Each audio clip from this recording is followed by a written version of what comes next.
Hi guys, welcome to JayT Gaming. I'm JayT, and in today's episode of Masters Monday, we're reviewing a player called Mammoth MK2. And you'll notice in his games that he's in the Diamond League, and that's because of the season reset. He is mostly in Masters League, and sometimes in TIBERIUM. And I'll be using my usual rating system of Command Pro, Commander, Command Meth, Command Dirt, and Command No. And if you want to leave your ratings as well in the top right corner of the video. And if you do enjoy the video, please like, comment and subscribe. I would love to hear from you. And let me know in the comments below who you'd like me to review next. Okay, I hope you guys enjoy the video.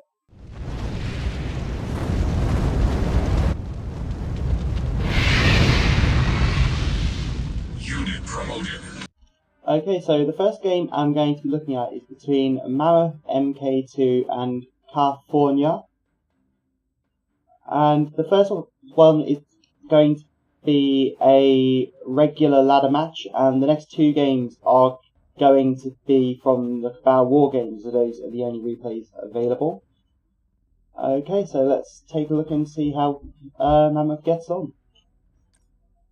Establishing battlefield control. 3, 2, 1. Okay, so watching from Mammoth's perspective. Okay, so we open into infantry to scout. I wouldn't have minded going for either infantry or wheels. Either is good, and going into the harvester. Okay, now get onto the pads to start charging those. Very good. Okay, and now we see a Talon coming out. So we want to either open the war factory and go to bikes, or double team with scavengers. Either a good option. Scavengers have any added benefit of giving you the extra TIBERIUM, but the bikes have the advantage of being a hard counter. And we now see a Mohawk, so we want to bring out some scavengers, very good, and move the bikes up to take care of the Talon. Instead, we've decided to use our scavengers to finish the Talon off. We could have used the bikes and microed the scavengers in range of the Talon to get the TIBERIUM and not waste health. We did pick up the 10 TIBERIUM from the bikes, which is good, but we are now going to lose our scavengers.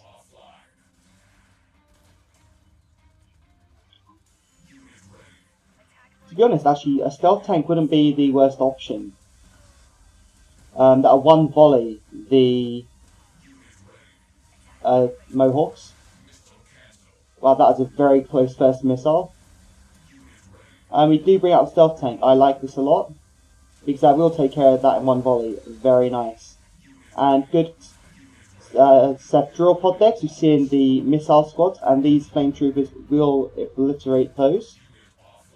And we do pick up 10 TIBERIUM there, nice. Very good. Okay, so you need to micro away your stealth tank while it reloads so it doesn't get hit by the Mohawk. It didn't get hit by the Mohawk, which is very good. But unfortunately, we did unload onto the harvester. But we did manage to take out the Mohawk with our very last missile of the volley. I do think we are wasting the stealth tank right now by using it on a harvester, to be entirely honest with you, when we could be using it on things like the Orca Bomber or the Mohawks. And they have to be priority targets. And we're going to lose a stealth bomb here. Actually, we're going to lose 2 stealth tanks here to the Orca Bomber. We should have been microing those away and split them apart.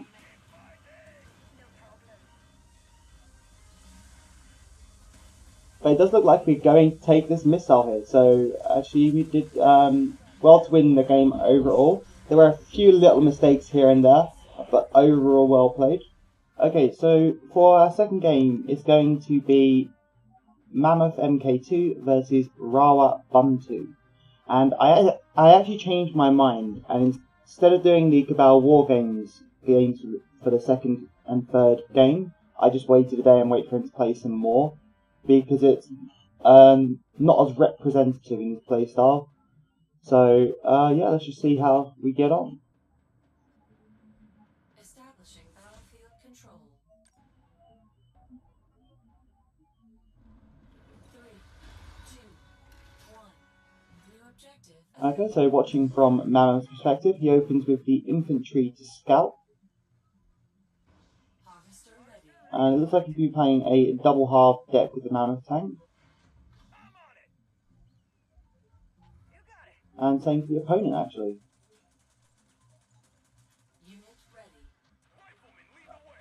Okay, so he's bringing 2 sets of infantry to take on the opposing infantry, which is a good idea because the other infantry had the defender's advantage and they would have lost one-on-one. We would have lost one-on-one. And now we see a pitbull coming out. We need to counter with. Oh, he's countering with a tank. Very good. It's a hard counter, and we'll deal with both the pitbull and the rhino. The missile squad at this point seems rather unnecessary. We already had all the counters we needed on the board, and if he sends out enough pitbull, well, like he has, our tank can still deal with it. And our missile squad is just sitting there rather uselessly right now. So now you need to micro your tank up to that tile. Very good. You just tend to just miss the mark, but the intention was there, which is important. And it's okay if we lose that infantry squad. We can put the snipers on the pad to hold. And actually, you do need to get something on that top pad as well if you really want to take this first missile. And now our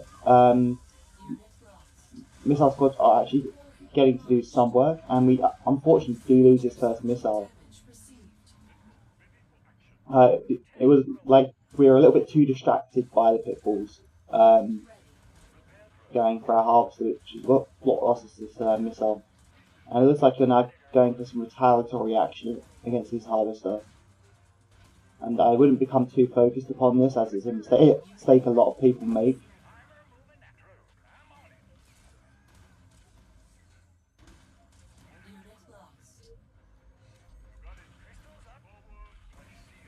Okay, and yeah, we need to move our harvester up to that TIBERIUM patch at the top left there. Our harvester is going AWOL here, and I do not understand it. We're needlessly losing the harvester right here. Yep, and we lose our harvester, and yeah, you're just leaving units standing around. This is a big mistake. And the Orca Bomber is now going to take care of our ground units. There's no way we're getting to Mammoth tank on this game. We don't have the economy, and we don't have double harvester.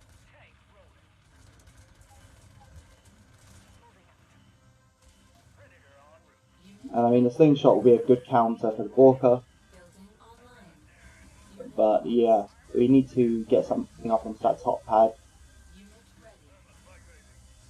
Oh wow, you actually do get a Mammoth tank out, I'm surprised, to be fair.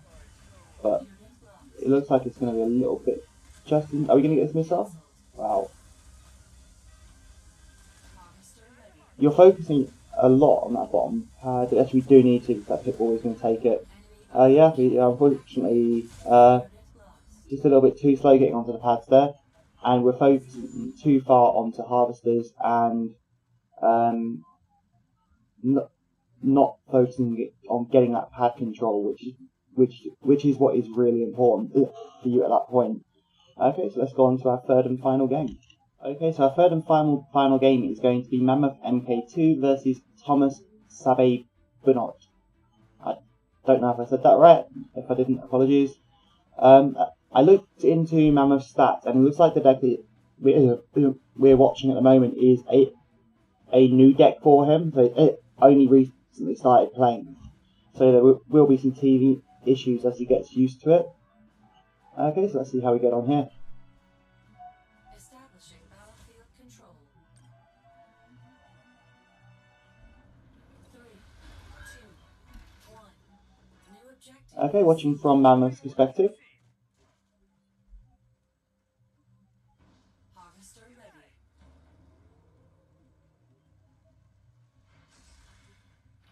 ready. Okay, I would have just kept the infantry on the pad, kept it charging.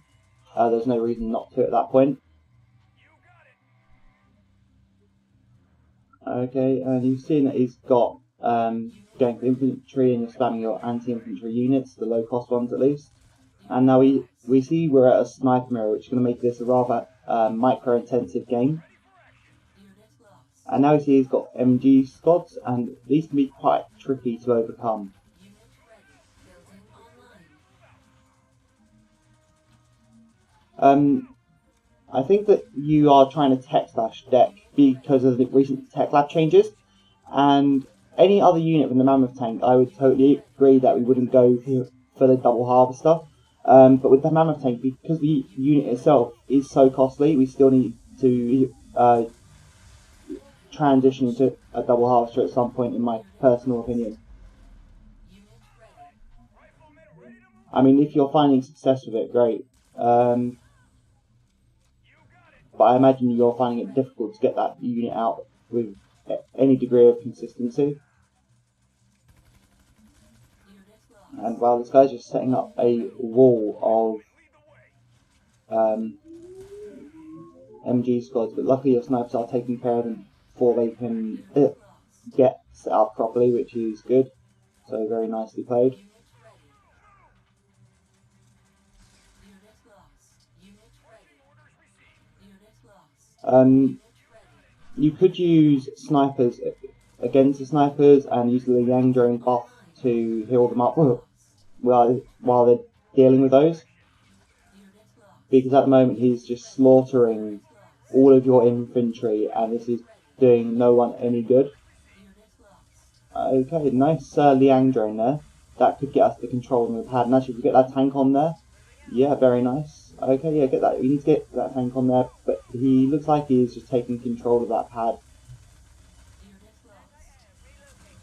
lost. Okay, Unit ready. this is quite close actually. Nice, and we finally see a sniper come out, which is what you needed to do. Cannon activated. Okay, it actually looks like he's going to take the second missile. If we'd gotten onto that pad earlier with the tank, or brought out snipers earlier, we might have actually stood a chance of taking that missile and securing the game here and there. But we do have a tech lab open, and we are near our Mammoth tank, and that will just crush all of the infantry. Okay, let's hope he just unloads on that before he gets to you. Yeah, so he wastes some of his missile volleys, and nicely bring out slingshot to counter all the air units that he's bringing out. Wow, he's really going for that iron cannon. He loves a good old iron cannon. Personally, I'm not a fan of Solomon. I mean, that iron cannon he used there, that he traded 150 TIBERIUM to kill 80 TIBERIUM worth of units. It's just not economically viable. So that is a poor play from your opponent for sure. Okay, and you're bringing a Mammoth tank onto that pad. Very good, well played.